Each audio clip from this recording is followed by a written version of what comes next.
Selamat siang para netizen dimanapun kita berada, salam inspirasi bagi kita semua.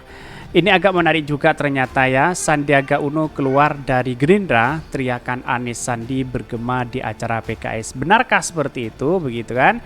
Itu yang menjadi catatan awal apakah dia ya benar-benar duet ya benar-benar kejadian begitu ya, terjadi begitu kan. Ya, saya rasa tidak terjadi begitu. Walaupun ya Pak Sandi lalu kemudian loncat sana loncat sini, tapi melihat rekam jejak Pak Sandi secara etika ya dari Partai Gerindra, kalau ingin ngebet menjadi calon presiden saya rasa jauh dari wakil Anies Baswedan begitu ya. Elektabilitas Pak Sandi seperti apa, terus kemudian pendukung-pendukungnya Pak Sandi sudah beralih kepada Anies Baswedan. Ngapain kita harus mengusung Pak Sandi begitu kan, begitu logikanya begitu. Jadi artinya selama ini ya menjadi diperhitungkan ya mungkin ya menjadi power di situ ya nggak apa-apa kalau ingin gabung ke PKS. Kira-kira seperti itu begitu. Tetapi mari kita baca terlebih dahulu komentar-komentar netizen seperti ini. Ini komentar-komentar netizen ya, Sandiaga Uno keluar dari Gerindra, teriakan Anies Sandi bergema di acara PKS. Benarkah seperti itu begitu ya? Kutu loncat juga nih orang, omongannya nggak bisa dipegang. Kalau mau gabung-gabung aja, siapa tahu nanti beruntung dijadikan komisaris ya. Atau SPBU Pertamina, kalau untuk Wapres amit-amit, takutnya banyak pendukung Anies yang pernah kecewa dengan orang ini malah berbalik arah. Bisa saja seperti itu begitu ya. Tetapi perlu diingat apa yang terjadi selama ini ya, Anies AHY juga ya mencuat begitu kan hari ini begitu. Apalagi Anies Hovifa begitu kan, semakin jadi ini semakin lawan-lawan Anies ya ketakutan begitu. Bahkan ini ya wacana apalagi ini tiba-tiba nama Sandi bertengker ya di bursa bakal capres Anies ya, apakah ada kaitannya dengan isu utang ya? Manuver politik ya Sandiaga Uno ini unik juga, selalu muncul mendadak di tikungan. Dia tidak pernah ikut berjuang dan merintis dari awal. Betul juga begitu kan. Merintis dari awal bagaimana perjuangan sejak kecil untuk mempersatukan framing itu begitu ya. Di Partai Koalisi Perubahan tiba-tiba Pak Sandi nongol. Ya kalau sebagai ingin membantu ya oke-oke aja begitu. Bahkan ini disebutkan PKS kok ajukan Sandi Cawapres. Kalau Demokrat mundur, siapa partai pengganti buat penuhi PT 20%. Betul juga di satu sisi seperti itu begitu. Saya rasa komitmen itu saya kira bukan Pak Sandi begitu ya. Kalau Sandi Cawapres, maaf ya nggak jadi milih saja, ada saatnya orang yang nggak konsisten diberi pelajaran. Betul juga begitu, apa yang saya bacakan pro dan kontra begitu, tapi politik kita dinamis begitu ya. Kalau ingin cari pemimpin, lihatlah jejak digitalnya, penjilat pecu ya, pecundang. Jangan dipilih karena itu watak aslinya, dalam kondisi berbahaya dia akan cari aman. Bisa saja seperti itu begitu. Bahkan ini jangan, jika terjadi kemungkinan ya jelek semisal dinyatakan kalah, Anies entar malah punya utang sementara doi malah jadi menteri.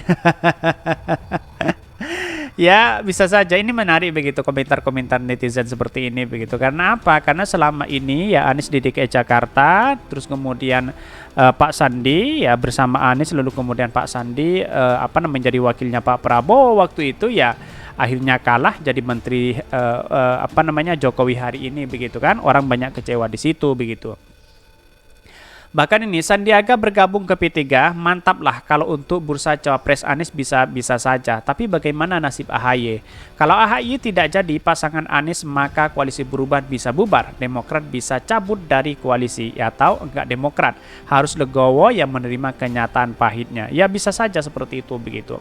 Tetapi ya namanya politik masih dinamis hari ini begitu kan ya. Tetapi mari kita baca terlebih dahulu beritanya seperti ini. Ini beritanya ya, Sandiaga Uno ya keluar dari Gerindra, teriakan Anies Sandi bergema di acara PKS. Benarkah seperti itu begitu ya?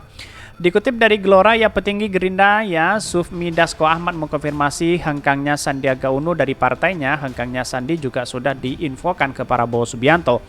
Tak lama berselang usai pamit ke Pak Prabowo, Sandiaga Uno ya terpantau disambut puluhan kader Keadilan Sejahtera atau PKS di Yayasan Karawang ya, Bekasi Madani, YKBM ya, Cikarang Pusat Kabupaten Bekasi.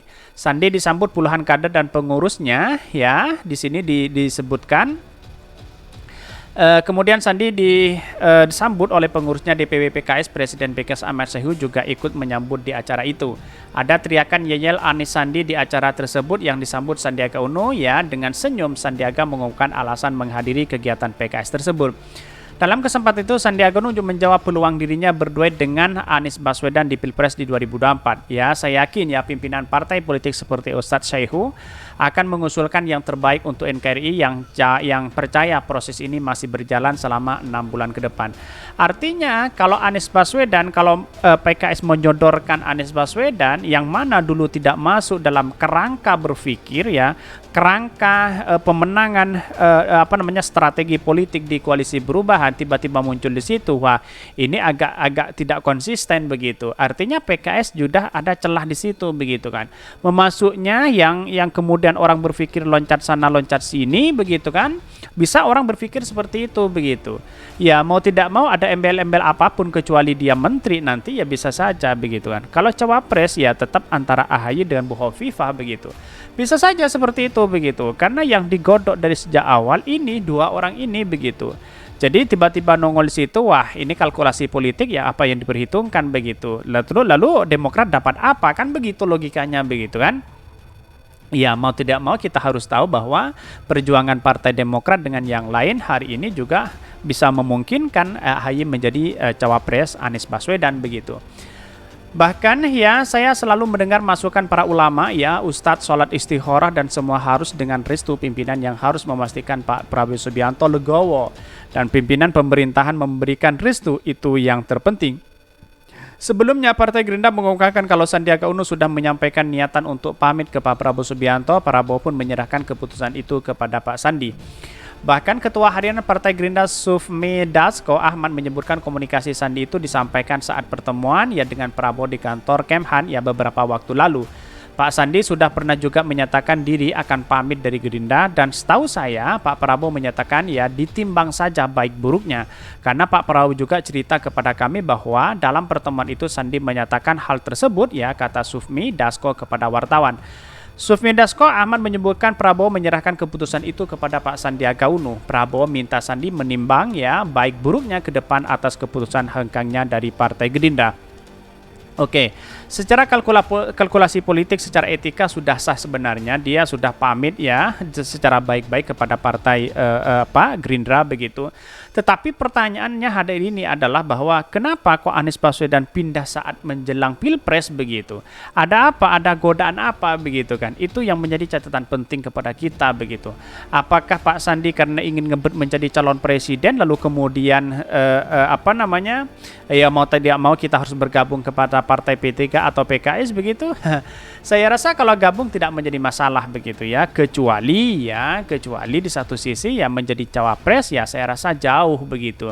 Karena pasti dianggap kutu loncat begitu kan, ya loncat sana loncat sini begitu kan, cari dorongan agar dirinya menjadi presiden. Ya, seperti apa yang dikomentar dari netizen tadi bahwa ya masuk saja ke partai dulu ya barangkali nanti sewaktu-waktu menjadi calon presiden ya itu bonus begitu kan. Bukan semerta-merta ya cari sesuatu yang kemudian yang paling urgent menjadi calon presiden lalu kemudian masuk di situ ya.